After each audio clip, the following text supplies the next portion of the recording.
자, 와, 3시 33분이에요. 시간 보지 말고 40페이지 펴세요. 됐어요. 와, 25명 많이 본 것 같은데. 새로운 길. 자, 윤동주의 새로운 길 한번 봐볼게. 윤동주 하면은 어느 시대 생각하면 되죠? 일제강점기. 그치, 일제강점기 때 생각을 하면 되지. 그리고 보면은 이제 간단히 이제 오연의 시인데 첫 번째부터 가볼게. 내를 건넌다라는 건 시냇물 건넌다라고 생각하면 되겠지. 숲으로 가야 된대. 그리고 고개를 넘어서 마을로 간대요. 그러니까는 아무래도 내나 고개는 어디를 가기 위해서 숲이나 마을로 가기 위해서 거쳐야 되는 시련이나 고난 이런 것을 의미하겠죠, 그렇죠? 그래서 내세모, 고개세모 할게요. 그래서 숲으로 마을로 가야 된다라고 얘기하잖아, 그치? 그래서 숲과 마을은 뭐라고 생각하면 되겠어? 가고 싶은 공간, 목표로 하는 공간. 이렇게 보면 되겠죠? 네. 자, 이어서 이어 보면 어제도 가고 오늘도 나의 길이래요. 시적 화작 지속적으로 나타나 있지, 그치? 네. 어제도 가고 오늘도 갈 나의 길 새로운 길이다라는 거죠. 그럼 여기에서 어제도 가고 오늘도 가면은 미래에도 어떻게 되겠어? 미래도 가겠다라는 의미가 담겨져 있잖아요, 그치? 그래서 네. 여기서 계속해서 길을 가려는 화자의 의지적 태도, 화자의 의지적 태도가 드러난다라고 보시면 돼요. 그리고 나의 길, 새로운 길이라고 하는데 여기서 길은 진짜 길일 수도 있지만 약간 추상적인 개념은 되겠죠, 그렇죠? 그러니까는 계속 이제 걸어가야 되는 것은 어떤 거라고 보면 되겠어? 여기서 길이 의미하는 건 뭘까? 나의 인생.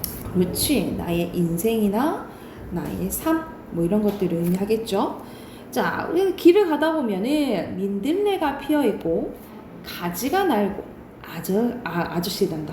아가씨가 지나고 바람이 인대요. 이것들은 내가 인생을 지나면서 인생의 길을 가면서 보는 것들, 겪을 수 있는 것들을 이제 나열했다라고 보시면 돼요. 그래서 뭐뭐가 뭐뭐하고 비슷한 문장 구조 반복되지, 그치? 그럼 뭐라고 볼 수도 있겠어요?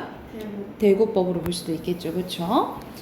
나의 길, 언제나 새로운 길, 오늘도 내일도 이렇게 말줄임표가 나왔잖아요, 그치? 이렇게 계속 나는 새로운 마음으로 살아가겠다 이 말인 거야, 그치?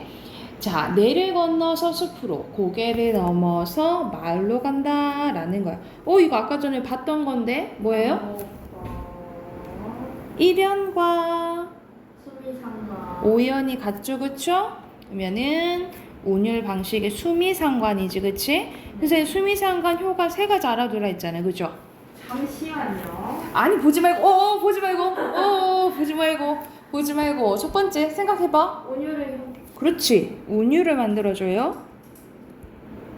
그리고 반복했다라는 것은 강조. 뭘 강조? 그러게요. 무엇을 강조해?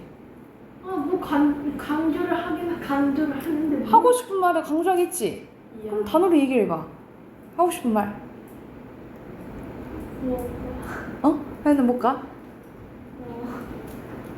결국 내가 그래, 주제 강조. 그리고 보기 어때요? 그러게요. 첫턴이랑 끝에 같잖아. 그럼 보기에 어때요? 좋아요. 그리고 보기 좋아요. 그래서 형태적 또는 안정감. 그렇지, 구조적 안정감을 준다라고 보시면 됩니다. 역시 기억은 나는데 머리 안 나와 있어. 응?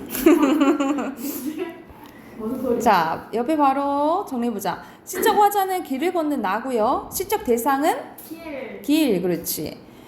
정서는 긍정적, 태도는 의지적이라고 보시면 되고요. 내나 고개는 길에서 만나는 어려움, 시련, 고난 이런 걸 의미하겠죠. 그리고 가야 되는 공간은 숲과 마을. 길은 인생을 의미한다고요. 자, 여기는 상징에 대한 개념 나왔네. 추상적인 개념은 인생이잖아, 그치? 추상적인 개념 인생을 보이는 길로 표현했다라고 보시면 돼요. 그래서 상징 쓰였고 수미상관 이야기했죠, 그쵸?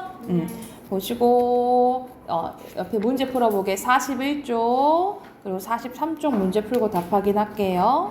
그거 생각난다. 40쪽.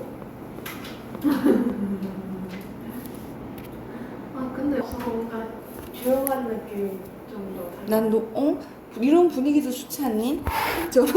예빈 있을 때도 좋지만 조용한 분위기도 좋구만. 1번에 알맞지 않은 거 5번? 여기서는 5번이죠. 역설적 표현 안 나왔지, 그치? 역설적인 표현 뭐죠? 그 약간 이치에 맞지 않은. 그렇지. 겉으로는 모순됐는데 그 안 의미가 있는 게 역설법. 2번에 길은 인생을 의미한다 했죠? 5번이고요. 3번에 1번 아닌가? 1번. 4번에 나의 길은 언제나 새로운 길. 나의 길은 언제나 새로운 길. 오늘도 내일도 그래서 4연 쓰시면 돼요. 히히히. 아이고. 어머. 몸매?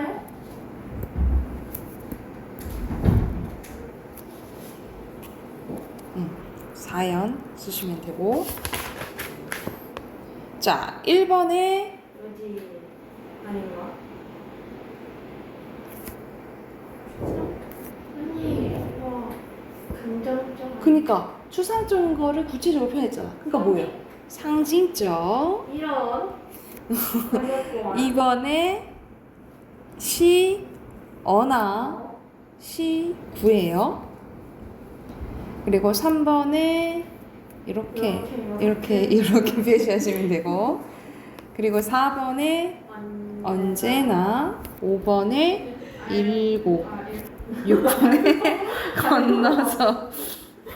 눈이 안 보이시는 거 아니죠? 눈 침침하시는 거 아니죠? 1.5예요 아직. 오, 눈 시력 좋네요.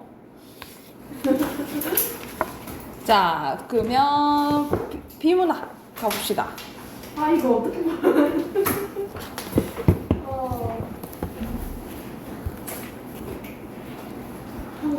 세계사가 점점 싫어져요. 근데 2학년 때 나온대요.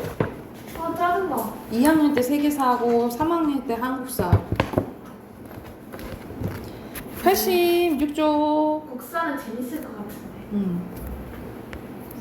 은근 쉽단 말이에요.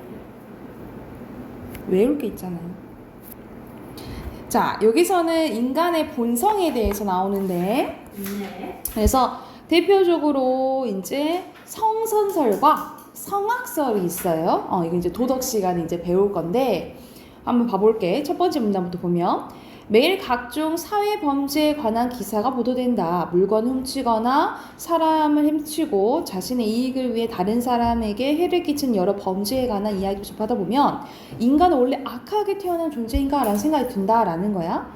하지만 자신을 희생하여 타인의 목숨을 구하는 사람이나 항상 다른 사람들을 도우며 사는 사람들이 있다는 것을 생각하면 원래는 선하게 태어난 인간이 후천적인 영향으로 악해지는 것인가 하는 의문도 든다라는 거예요. 그러니까 여기서는 인간은 악한가? 아니면 원래 선한데 악하게 변했는가? 이거에 대해 의문 제기를 한 거야. 그래서 여기서는 핵심 문장이 중심 문장이 두 문장이라고 보시면 돼요.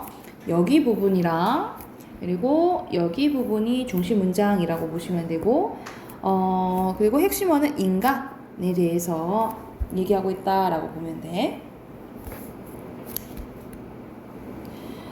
자, 이 문화 보면 이와 같은 의문은 아주 오래전부터 이어져 왔는데 약 2000년쯤에 전쯤에 살았던 동양의 두 철학자 맹자와 순자도 이에 대한 고민을 했고 각자 나름의 답을 내놨습니다. 맹자는 사람의 성품이 선한 것이 물이 아래로 흐르는 것과 같으니 선하지 않은 사람 없으며 아래로 흘러가지 않는 물이 없다. 그러니까 자연스럽게 인간 원래 물이 흐르는 것처럼 다 착한 거다 이렇게 봤다 이 말이야. 즉 맹자는 인간의 본성이 태어날 때부터 선하다는 무슨 설? 성선설을 주장했다라고 보시면 돼요. 그럼 핵심어는 성선설이겠죠. 그래서 성선설을 주장한 맹자 이렇게 요약할 수 있겠지, 그지? 네. 자, 3문단 이어서 볼게. 네. 눈앞에 물에 빠진 어린아이가 있다고 상상을 해보자. 누구나 그 아이를 보면 안타까운 마음이 들어 그 아이를 구하려고 애쓸 것입니다. 맹자에 의하면 우리가 이런 마음을 갖는 것은 다른 사람으로부터 비난을 받을까봐 걱정해서도 아니고 다른 사람부터 칭찬을 받기 위해서도 아닙니다. 즉, 인간의 선한 요소, 도덕적인 마음에서 우러러 나온다라는 거예요. 그래서 이 부분이 중심 문장이고 핵심어는 도덕적인 마음이라고 보시면 돼요. 이야. 반면에 그럼 상반된 게 나오네, 그치? 순자는 인간의 본성이 악하다는 뭘 주장했대요? 성악설을 주장을 했대요. 그럼 핵심어 성악설이겠지, 그치? 놀이터에서 어린아이들을 관찰하면 가끔 아이들이 곤충을 잡아 잔인하게 죽이는 모습을 볼 수 있는데 인간의 본성이 선하다고 아이들이 작은 곤충도 선하다면 아이들이 작은 곤충도 소중히 여겨야 되는데 아이들은 죽은 곤충을 보면 눈물을 흘리커녕 죄책감을 느끼지도 않습니다. 아이들이 보여주는 이러한 순수한 악함은 순자의 성악설의 힘을 실어주는 대표적인 근거다라는 거예요. 그래서 여기서는 성악설을 주장한 순자에 대해서 나왔다라고 보는데 이제 여기서는 두 가지만 나왔는데 한 가지가 더 있어요. 성무선악설이라고 있는데 성무선악설이라는 게 있는데 이거는 우리가 태어났을 때 선하지도 않고 악하지도 않게 태어났다라고 봐요. 태어났다 봐서 이거는 사람의 이제 커가는 환경이 있죠. 환경에 따라서 주체의 의지나 또는 환경에 따라서 이게 달라진다라고 봐요. 그래서 이걸 말하는 사람이 고자거든요. 그러셨네요. 성선악설을 아니 근데 왜 다 자자? 자자로 이제 끝나. 사람 자자잖아. 놈 자자잖아. 사람이라는 소리잖아. 그치? 그래가지고 손자 대박 터지고 고자. 애들 뭐 고자 하면 웅주 웃어. 뭘 웃긴지 모르겠어. 하여튼 주체 의지 환경에 따라 이제 달라진다라고 봐요. 그래서 이제 그런 거를 많이 토론을 하지. 이건 딱 정해진 게 아니니까 뭐 선하게 보는 사람도 있고 악하게 보는 사람도 있고 아니면 이제 백지로 태어났다가 환경에 따라 달라진다 이렇게 보는 게 있다라고 보시면 돼요. 근데 성악설대로 하면은 절대 사람이 살 수 없는 거 아니에요? 그렇지. 아니 애초에 그렇게 따지면 잡초도 생명인데 그것도 못 밟아지나. 근데 그 환경에 따라 예를 들어서 막 엄청 살인 사건을 일으킨 사이코패스가 있어요. 근데 이 사람은 환경에 따라서 그렇게 된 건지 아니면은 이제 유전자적으로 그렇게 태어난 건지 이제 이거를 이제 분별하기 조금 어려운 거지. 그래서 인간이 선한가 악한가의 문제는 아직까지 확실하게 답할 수 없는 문제다. 하지만 이러한 인간의 본성에 대한 고민을 통해 우리는 선함과 올바른 삶의 가치를 되새겨 볼 필요가 있다라고 보시면 되겠죠? 그래서 네. 마지막 문장이 중심 문장이고 네. 핵심어는 인간의 본성이라고 보시면 돼요. 그러면 네. 밑에 답 확인해 볼게. 1번에 선함. 오케이, 선함이고요. 2번에 적절하지 않은 거 2번? 아닌가? 땡. 알맞지 않은 거 여기서는 3번이에요. 설득. 여기서는 설득 아니지. 설득하진 않죠. 그리고 3번에 성선설 그리고 2번에 성악설이죠. 그리고 4번이 알맞지 않은 거 1, 2번 맞죠? 4번? 아닌가? 그렇지. 4번이죠. 비난받을 일로 신경 쓰지 않는다 했잖아. 그치? 5번에 3번? 악한 걸 봐야겠지. 그치? 3번이죠. 아니 저 정도는 뭐 받을 수 있지. 거참 째째하게. 내가 맨날 하던 짓을. 두 번째 질문 또 봐볼게요. 홍채에 대해서 나오는 우리가 보통 요즘에 이제 안면 인식도 많이 하고 이제 이 홍채 인식도 하죠, 그렇죠? 이런 것도 많이 하는데 이것도 이제 보안을 위해서 막 홍채로 한다 했는데 나는 그 영화 보고 깜짝 놀랐잖아. 이제 홍채가 필요해, 인식 필요해. 그러니까 죽이고 나서 이렇게 눈을 이렇게 하고 하더라고. 그래서 아니면 지문도 그러잖아요. 지문도 이제 갖다가 린처에 이렇게 하고 그러잖아요. 아니면 복사하잖아요. 테이프. 테이프 이렇게 하고. 테이프도 이제 되고. 아니면은 완전히 카메라로 눈가리를 찍어서 그거 가지고 아, 사진으로도 돼요?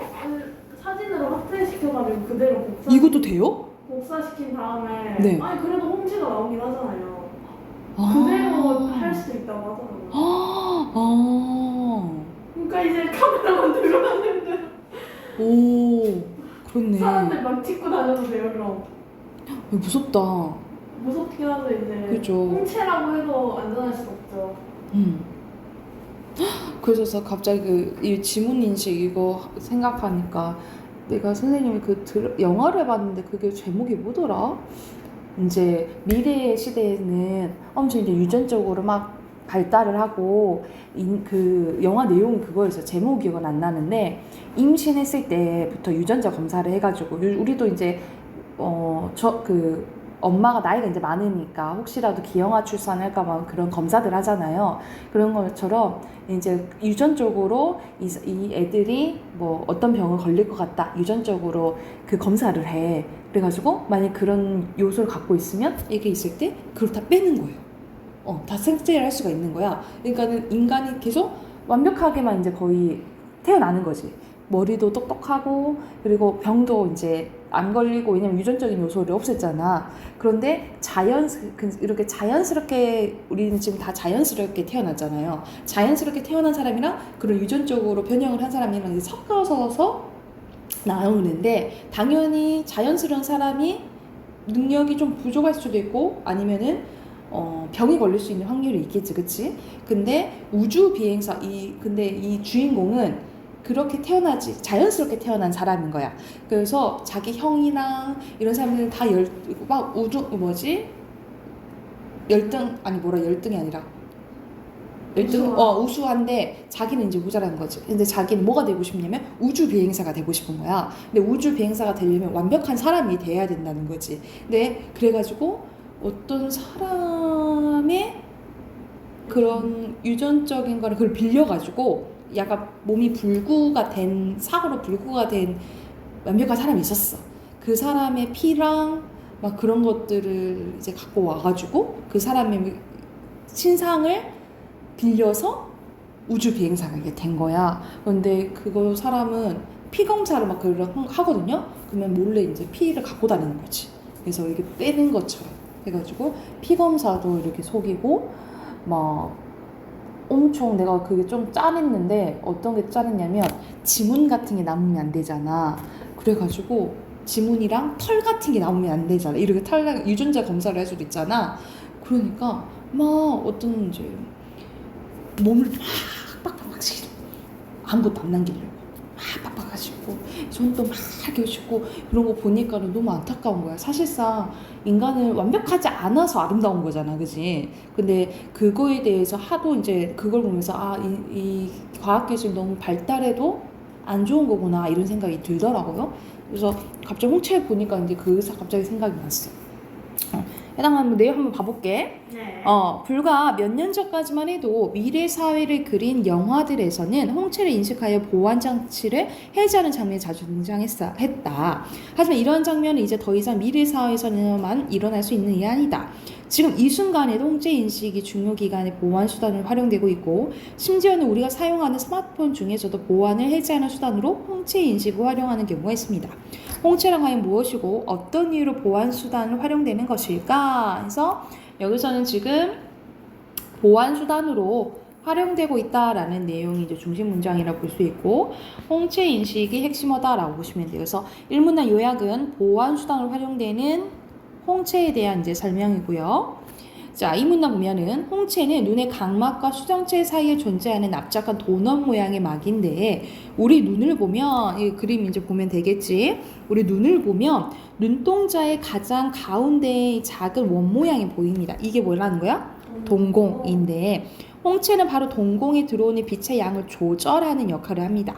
빛의 양이 많아지면 홍채가 동공의 크기를 줄여서 빛이 덜 들어오게 하고, 빛의 양이 적어지면 홍채가 동공의 크기를 크게 만들어서 빛을 최대한 이제 들어오게 한다라는 거죠. 그래서 홍채의 이제 역할에 대해서 나오네, 그죠? 그래서 홍채의 역할을 나타내는 문장이 중심 문장이고, 핵심어는 홍채가 되겠죠. 홍채가 보완 수단으로 활용될 수 있는 이유는 사람마다 홍채 모양이 모두 각기 다르기 때문입니다.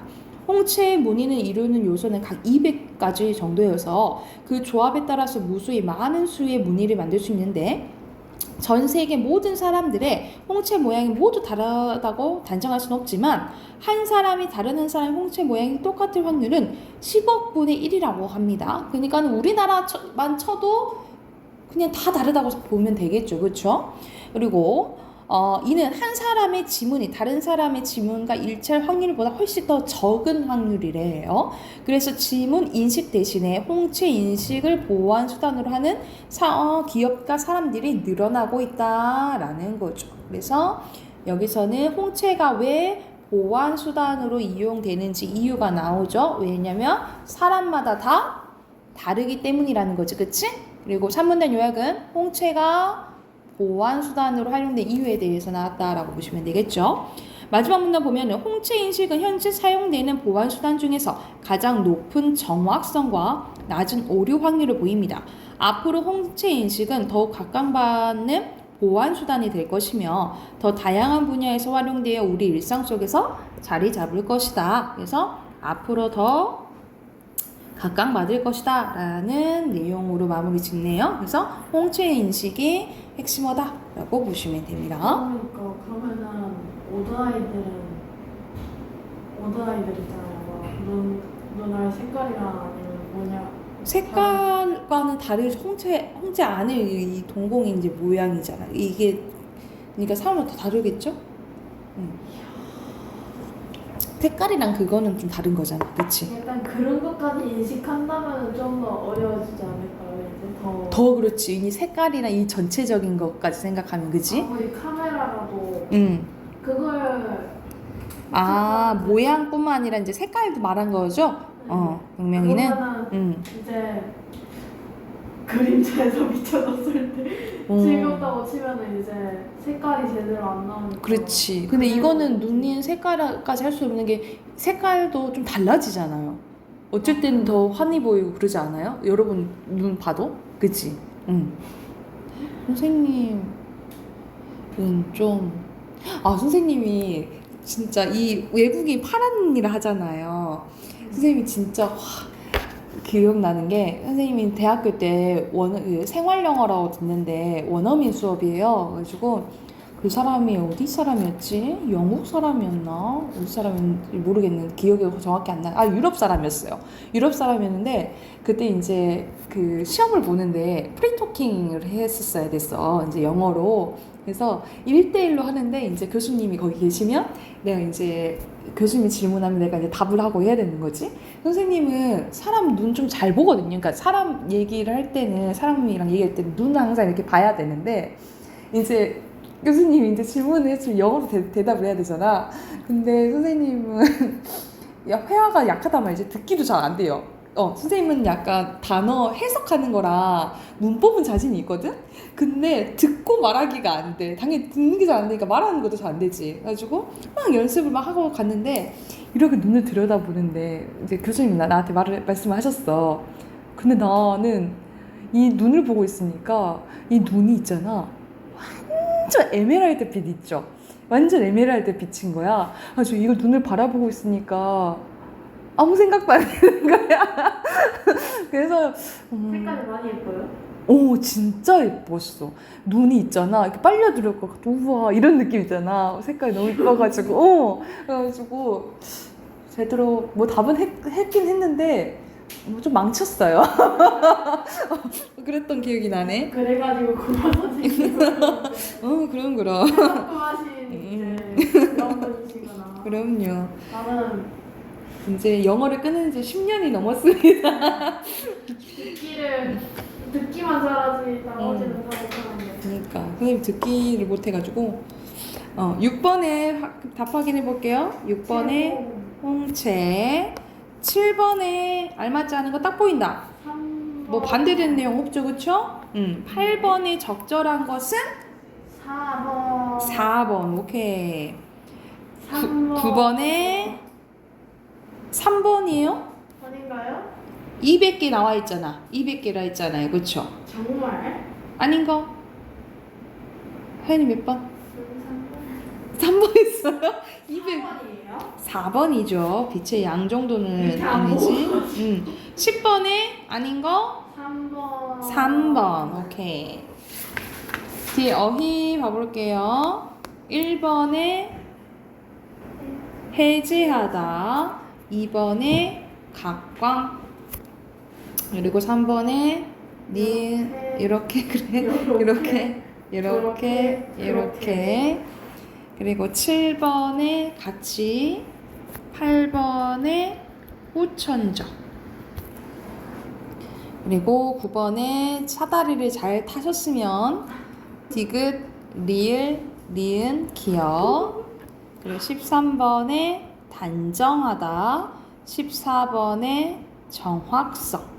15번에 결론 짓다. 16번에 보충하다. 됐나요? 아니 선생님 네? 사다리 타기를 틀린.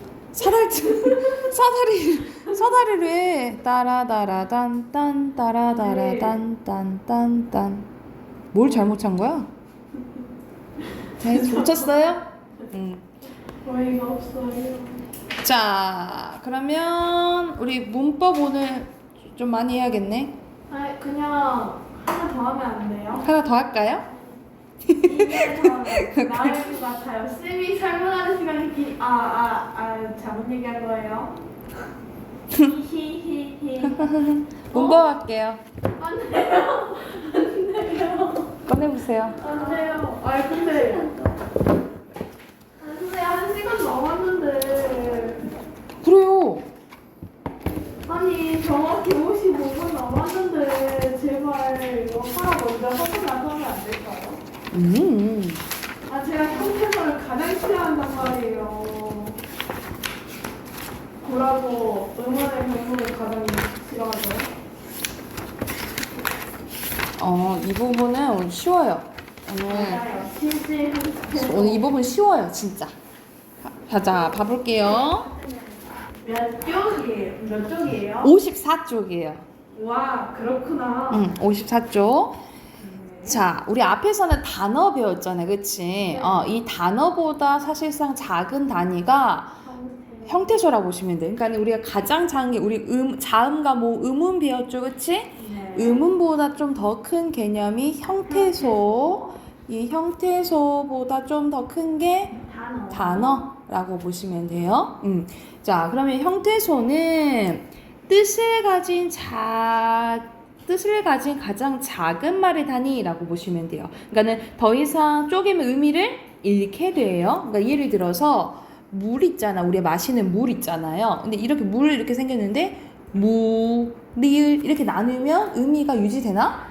안 되지. 그치? 지금 이게 하나의 형태소다라고 보시면 돼요. 그리고 예를 들어서 봄바람이라는 단어가 있으면 어떻게 나눌 수 있어요? 봄, 바람 이렇게 나눌 수가 있지, 그치? 그러면 이거는 하나의 단어지만 몇 개 형태소로 나뉘어져 있는 거예요? 두 개 형태소로 나뉘어졌다라고 보시면 돼요. 그러니까는 여기서 물은 하나의 형태소도 되고 하나의 뭐도 되는 거야. 하나의 단어도 되는 거야. 근데 이 봄바람은 두 개의 형태소로 이루어진 하나의 단어다 이렇게 보시면 되겠죠. 그래서 형태소는 뜻을 가진 가장 작은 말의 단위고 단어는 홀로 쓸 수 있는 가장 작은 말의 단위라고 보시면 돼요. 그러니까 홀로 쓸 수 있다라고 보면 자립할 수 있다 이 말이겠지, 그치? 근데 예외가 있죠. 조사는 홀로 쓸 수 없지만 쉽게 분리되기 때문에 예외적으로 단어로 인정해준다 이 말이에요. 그러니까는 자 이걸 알아야겠지. 단어 조사는 홀로 쓸 수 있어 없어? 없다. 홀로 쓸 수 없지만 언어학자들끼리 약속을 한 거예요. 단어는 단어로 인정이라고 보시면 됩니다. 네. 그러면 이제 다 형태소 이제 종류에 대해서 배울 건데 한번 봐볼게요. 형태소는 뭐를 가진? 뜻을 가진 가장 작은 말의 단위인데, 자, 종류는 이렇게 나뉘어집니다. 자, 첫 번째, 자립성 유무예요. 혼자 쓸 수 있는지, 없는지. 혼자 쓸 수 있으면 자립, 혼자 쓸 수 없으면 의존이라고 보시면 됩니다. 자, 예를 들어서 밑에 보면은 사과, 얘는 혼자 쓸 수 있죠? 그러면 얘는 뭐야? 자립인 거야, 자립. 근데 을은 조사죠. 얘는 혼자 쓸 수 있어? 혼자 쓸 수 없죠. 그러면 의존인 거예요. 이해됐나요? 자, 그리고 여기서 선생님이 알아둘 게, 여기서는 풋사가 이렇게 나와 있잖아. 풋사가는 이제 뒤에도 이제 나올 건데, 풋사가는 어떻게 나눌 수 있어? 풋, 사과 이렇게 나눌 수가 있지, 그치? 이 풋은 의미를 더해주는 접사라고 불러요. 접사는 이제 뒤에서도 할 건데, 접사는 선생님 풋이라는 것은 덜 익은 이런 뜻이 있잖아요. 그러면은 의미가 있는 거 아닌가요? 이렇게 볼 수 있는데, 이건 의미가 없다라고 봐요. 그래서 밑에 보면은, 자, 다시 한번 보자. 의미가 있으면 실질 형태소라 하고, 의미가 없고 문법적인 역할만 하면 뭐라고 하냐면 형식 형태소라고 해요. 그래서 접사는 여러분 외워놓으세요. 접사는 무조건 의존이면서 형식 형태소다라고 보시면 돼요. 뭐라고? 의존이면서 형식 형태소다라고 보면 돼. 헷갈리면 안 돼. 이거 푸시랑 똑같이 예를 들어서 어머니긴 어머니인데 시어머니야. 그러면 선생님 그 시댁이란 의미가 있잖아요. 그러면 실질 형태소 아니에요? 이렇게 할 수가 있는데 무조건 접사는 뭐라고? 의존이면서 형식이라고 보시면 돼요. 새어머니라고 해요. 네? 새어머니요? 의존이면서 형식 형태소라고 보면 돼. 다시 한번 형태소 어떻게 나눌 수 있어? 자립 유물성에 따라서 혼자 쓸 수 있으면 자립, 혼자 쓸 수 없으면 의존. 의미가 있느냐 없느냐에 따라서 의미가 있으면 실질, 의미가 없고 문법적인 역할만 하면 뭐예요? 형식 형태소라고 보시면 돼요. 자, 여기서 봐봐. 우리가 먹는다, 이건 하나의 단어예요. 그러니까 만약 예를 들어서 단어로 나뉘어진다면 여긴 단어가 몇 개냐면 3개라고 보시면 돼요.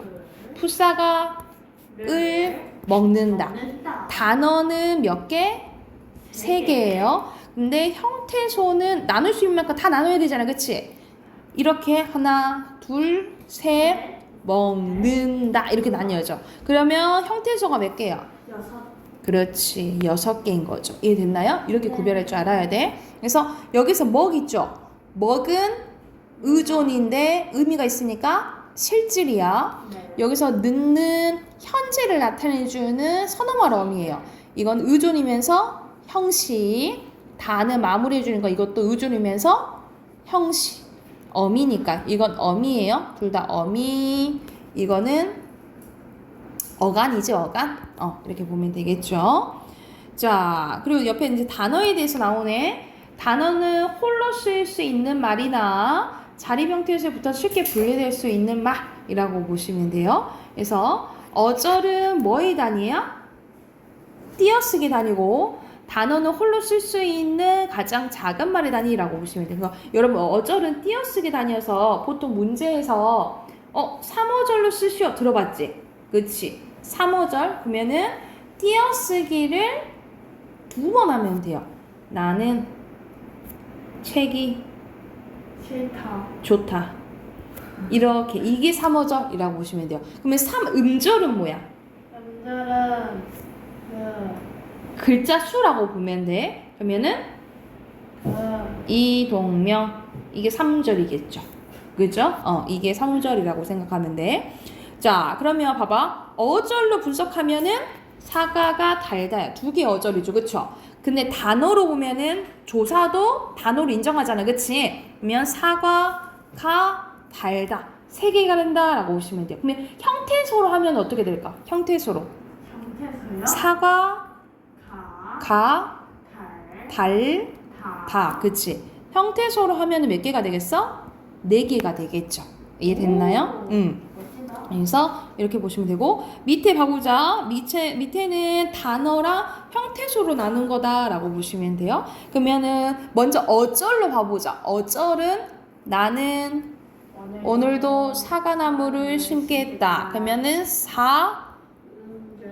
4~5절이죠. 그치? 4~5절이고 단어로 보면은 나는 오늘도 사과나무를 심겠다. 1, 2, 3, 4, 5, 6, 7. 사과나무는 한꺼번에 한 단어겠죠. 그쵸? 그리고 형태소는 나눌 수 있으면 다 나눠야 돼. 는 오늘도 사과나무를 심겠다. 이렇게 해야 돼. 그리고 이거는 의존명사잖아요. 조사 빼고는 이거 의존명사잖아. 그러면은 뒤에 이 표시를 해줘야 돼요. 이 표시는 뭐냐면 뒤에 뭐가 와야 된다라고 보면 돼. 그리고 get은 앞에도 와야 되고 뒤에도 뭔 말이 와야 되겠지, 그치? 그래서 이 표시를 다 해줘야 된다라고 보시면 돼요. 이해했나요? 네. 그러면 넘겨봅시다. 자, 어근과 접사입니다. 우리 어간이랑 어미는 배웠죠? 어간과 어미는, 자, 우리가 예를 들어서 먹다가 어떻게 바뀌니? 먹니? 먹구나? 먹지? 먹고, 요. 먹자. 뭐 이런 식으로 바뀌잖아요. 그쵸? 이런 식으로 바뀐 현상을 뭐라 했지? 활용. 그렇지. 활용이라 했지. 활용할 때 안 바뀌는 부분이 뭐예요? 어간이고 바뀌는 부분이 어미인 거야. 그러니까는 어간과 어미는 어떨 때 쓰냐면 용언이 활용할 때 쓰는 거예요. 활용할 때 쓰는 단어라고 보시면 되고, 오늘 배울 어근과 접사는 단어를 만들 때 쓰는 단어, 어휘라고 보시면 돼요. 그래서 어근은 단어에서 실질적인 의미를 나타내는 단어의 중심 의미라고 보시면 되고, 접사는 어근의 앞이나 뒤에 붙어서 의미를 강조해 주거나 다른 의미를 더해 주는 부분이라고 보시면 돼요. 아니면 품사를 바꿔주는 역할도 한다라고 보면 돼. 그러니까 예를 들어서 아까 선생님이 풋사과 했잖아. 풋사과. 그러면 풋이 중요하겠니? 사과가 중요하겠니? 사과가 중요하겠지. 그치? 이런 핵심적인 의미를 갖고 있는 게 뭐라는 거야? 어근이라고 보시면 되고, 이 어근에 붙여서 특별한 의미를 붙여주는 게 이게 뭐라는 거야? 접사라고 보시면 돼요. 이걸 접사인데 이 접사는 앞에 붙었지. 앞에 붙으면 머리 두자를 써서 접두사라고 하고, 자, 지우개 봐보자. 지우개에서 지우가 중요하겠니? 개가 중요하겠니? 지우가 중요하겠지? 이게 어근이에요. 근데 이 개가 뒤에 붙었죠. 개가 이거 뒤에 붙으면 꼬리 밑자가 들어가서 접미사라고 보시면 돼요. 그래서 접사에는 두 가지가 있어요. 뭐가 있어요? 접두사와 접미사가 있다라고 보면 되겠지. 특히 이 접미사는 뒤에서 할 건데, 우리 지우다는 원래 품사가 뭐예요? 동사지. 지운다가 되니까 동사죠. 근데 지우개는 품사가 뭐야? 명사. 그렇지. 동사를 명사로 바꿔줬네? 이러한 역할을 하는 게 뭐야? 이 접미사다라고 생각하시면 돼요. 다시 어근 밑에 가볼게요. 어근은 단어의 중심 의미를 나타내는 부분으로 실질적인 의미를 드러냅니다. 그래서 보면 명사는 다 어근이 되겠죠? 그쵸? 그리고 어간과 어근은 구별은, 어근은 단어의 실질적 의미를 나타내는 부분이지만 어간은 용어를 활용할 때 형태가 변하지 않는 부분을 얘기를 해요. 그래서 봐보자. 예를 들어서 새빨갛다 라는 게 있어. 근데 이 새가 접사예요. 그리고 이게 어근이 되는 거야. 근데 만약 어간은 여기서는 새빨갛다, 새빨갛니, 새빨갛구나, 새빨갛까지가 뭐가 되는 거야? 간이 되고 뒤에가 미가 되겠죠. 그치? 그러니까 이런 식으로 쓰이는 단어가 다르다 이 말이야. 접사와 어근은 단어를 형성할 때, 만들 때, 어간과 어미는 활용할 때 쓰인다라고 생각하면 돼. 접사에 대한 설명 나와 있죠? 어근의 앞과 뒤에 붙어서 의미를 강조하거나 다른 의미를 더해준다, 제한해준다라고 보시면 되겠죠. 그래서 앞에 붙으면 뭐? 접두사, 뒤에 붙으면 접미사. 그 대표적인 게 날, 돼, 맛, 푸, 그리고 이, 질, 쟁이, 꾸러기, 뭐 이런 것들이 되겠죠. 자, 그리고 뒤에 보면은 선생님이 뭘 바꿔주는 단어의 어근의 음사. 품사를 바꿔주는 접사가 있는데 대표적으로 먹다는 뭐야? 품사가 동사잖아. 동사를 뭐로 만들어준 거예요? 명사로 만들어준 거고 많이 해서 많다는 형용사죠? 근데 네. 많이는 뭐가 되는 거야? 부사가 되는 거고 슬기는 명사죠? 근데 슬기롭다는 뭐가 되는 거야? 형용사가 되는 거야. 그러니까 품사를 바꿔주는 것은 접사 중에 뭐라고? 뒤에 붙으니까 접미사다라고 보시면 돼요. 접두사는 품사 바꿔주지 못해요. 뭐만 바꿔줘? 뭐만 바꿔줘? 친구. 접미사만 바꿔준다고 이렇게 생각하시면 되겠죠? 오케이. 뒤로 넘겨볼까요? 아, 제발요. 쉽지. 금방 끝난다니까? 아니, 선생님. 네? 이거 넘기면 뭔데요? 이제 고생하자. 하라 그래. 선생님. 어? 선생님. 응. 아무리 봐도 이거는 안 맞으시 아닌가 싶어. 선생님. 네? 차라리 그냥 걔 모르진 않지만. 응. 자, 이거 하면은 금방 끝나. 자, 단어의 종류에는 크게 선생님이 이건 바로 여기서 설명해주고 한꺼번에 할게요. 자, 단어는 크게 두 가지로 나뉘어져요. 단일어랑 복합. 복합어로 나뉘어져요. 단일어와 복합어라고 나뉘어지는데 단일어는 우리 앞에서 배웠던 어근이 있죠. 네. 어근이 꼴랑 하나 있는 것을 단일어라고 해요. 그러니까 예를 들어서 아까 예를 들어서 물 하면은 이 물이 하나의 단일어인 거야, 그치? 그래서 어머니 이것도 단일어인 거야. 어머니 나눌 수가 없잖아, 그치? 어머니 이렇게 나눌 수가 없잖아요, 그쵸? 하나의 어깨가 있는 게 하나의 어근이 있는 게 단일어라고 보시면 돼요. 근데 이 복합어는 어근과 어근이 합쳐지거나 어근과 앞에 우리 배웠던 접사 있죠.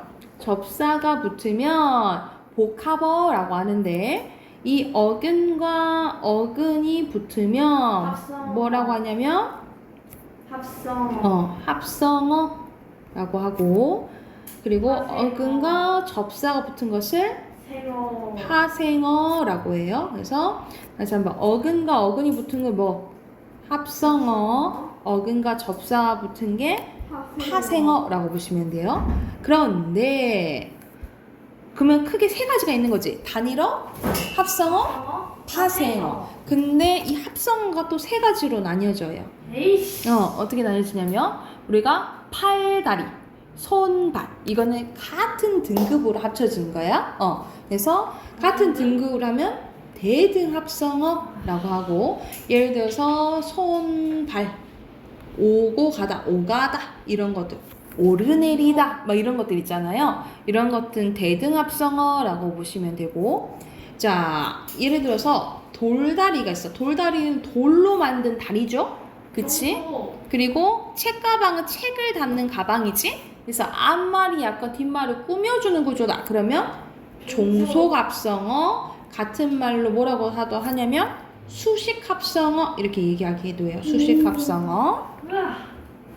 그리고 마지막에 융합합성어라고도 하는데 융합합성어는 단어랑 단어랑 합쳐서 새로운 의미를 지니면 융합합성어라고 해요. 그러니까 예를 들어서 피땀 눈물 했을 때 피땀 있잖아. 진짜 피가 나는 땀인 거야? 그만 뭘 의미해? 그만큼 열심히 했다. 열심히 노력, 정성 이런 것을 이제 의미하는 거고 나 여기 가시방석이야. 진짜 가시방석인 거야? 그만 불편한 자리. 올해 춘추가 어떻게 되세요? 이 춘이 봄 춘자에다가 가을 추자예요. 그러니까는 올해 뭘 물어보는 거야? 올해 춘추가 어떻게 되세요? 연세. 나이가 어떻게 되세요? 이거 물어보는 거야. 그래서 예를 들어 춘추, 피땀 이런 것들 있죠. 이런 것들이 융합합성어라고 보시면 돼요. 그래서 대등 합성어는 뭐가 있어? 대등, 종소, 융합 이렇게 있다라고 보시면 되고 자 파생어는 아까 전에 접사가 앞에 오면 뭐라고 했어? 접두 파생어 뒤에 오면 전미파생어 이렇게 있다라고 생각을 하시면 됩니다. 이러면 끝. 이러면 끝이야. 그러면 또 문제를 내주시겠지. 자, 그럼 다시 한번 봐보자. 밑에 봐봐봐. 자, 단어는 단일어, 복합어 이렇게 나뉘어진다고, 그치? 단일어는 하나의 어근으로 이루어진 거예요.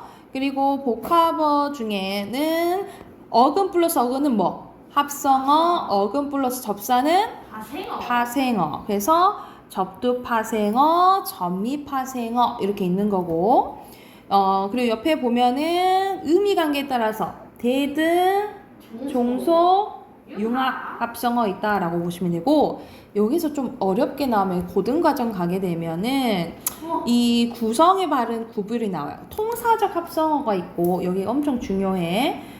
통사적 합성어가 있고 비통사적 합성어가 있어요. 여기 별표 쳐내자. 왕별표. 뭔가 유치하네. 참나. 너 지금 선생님한테 유치하다 그랬니? 별표 치라는 거잖아. 별표 중요하다고. 뭐가 유치해. 아니 왕별이라고. 왕별표를 해가지고 네. 별 3개 해. 자, 통사적은 뭐냐면 우리말의 일반적인 어순이나 단어 배열법이 동일한 걸 의미해요. 그러니까 예를 들어서 명사나 또 관형사가 우리 뒤에 명사 꾸며주잖아, 그치? 네. 관형사랑 명사가 연달아 오거나 아니면 용언의 관형형이 명사를 꾸며주거나 용언의 어간에다가 연결어미가 있으면 통사적이라고 봐요. 연결의 의미가 있으면. 근데 이거는 뭐야? 높고 푸르다지, 그치? 이런 연결어미가 삭제되어 있으면 비통사적이라 봐요. 이해됐나요? 덮밥 맛있겠다. 그리고 덮밥 맛있겠지? 근데 덮은 밥이잖아, 그치? 이 관형사형 어미가 또 생략되어 있는 것도 뭐라 보는 거야? 비통사적이라고 봐요. 그리고 이 척척박사는 척척은 보통 우리 뭐 꾸며주지? 명사 빼고 체험 빼고 나머지를 꾸며주는 게 부사잖아, 그치? 근데 오히려 뭘 꾸며주고 있어 지금? 명사를 꾸며주니까 이거는 또 우리의 배열법과 맞지 않다라고 본 거예요. 그러면 이것도 비통사적인 거야. 그럼 쌤이 예시 하나 내볼게. 이거는 뭘까요? 부스러기비. 통사적일까요? 비통사적일까요? 비통사적이요. 왜요? 그냥 약간 부스러게 내린다. 부슬부슬. 부슬의 품사가 뭐야? 부슬? 약간 부사. 그렇지. 비는 명사. 그러니까 이거랑 똑같은 예죠? 그러니까 이것도 비통사적이라고 보시면 되겠죠. 나 좀 잘하고 있어.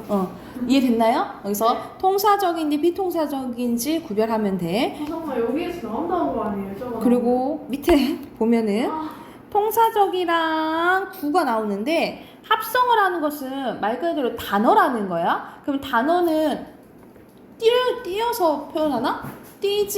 띄어쓰기를 하지 않아요. 그래서 여기서 작은 집은 작은 아버지의 집인 거야. 그러니까 붙였어야 돼. 큰 집, 작은 집 이렇게 하잖아요. 큰 아버지 때는 큰 집이라 하잖아. 근데 크기가 작은 집은 띄어야 된다는 거죠. 그치? 이건 구인 거야. 하나의 단어가 아닌 거야. 그리고 여기서는 단어 사이에 끼어들 수 있어? 작은 유리네 집. 이렇게 됐나? 안 된다는 거죠. 작은 유리네 집. 이렇게 이건 된다라는 거죠. 여기서는 크기가 작은 거니까. 이해됐나요? 그래서 이건 합성어. 그러니까 이거 기억하면 돼. 합성어는 띄어쓰기를 할 수 있다? 없고 그 사이에 아무거나 들어갈 수 없다. 이렇게 보면 돼요. 이해됐나요? 그러면 단어 형성 끝나는 거야. 뒤에 넘겨서 문제 쭉 풀 거예요. 이거 너무 많잖아요. 혹시요. 우선 까지 풀어라고 하면 저 진짜 상처받아요. 65쪽까지 지금 쭉 푸세요. 조금 풀 시간 줄게. 65쪽까지 쭉 푸세요. 풀다가 이제 여기에서 조금 풀다가 말이 많다. 그러다 보니까 시간이 빨리 가요. 65쪽까지 숙제로 해주고 내일 문제풀이 다 할게. 알겠죠? 선생님 예빈이한테도 문제 풀 시간 줘야 되니까 이번 65초까지 숙제 해오시고 내일 답 확인할게요. 여기까지 하죠. 외워야 하네요. 네, 단어도 외워오시고.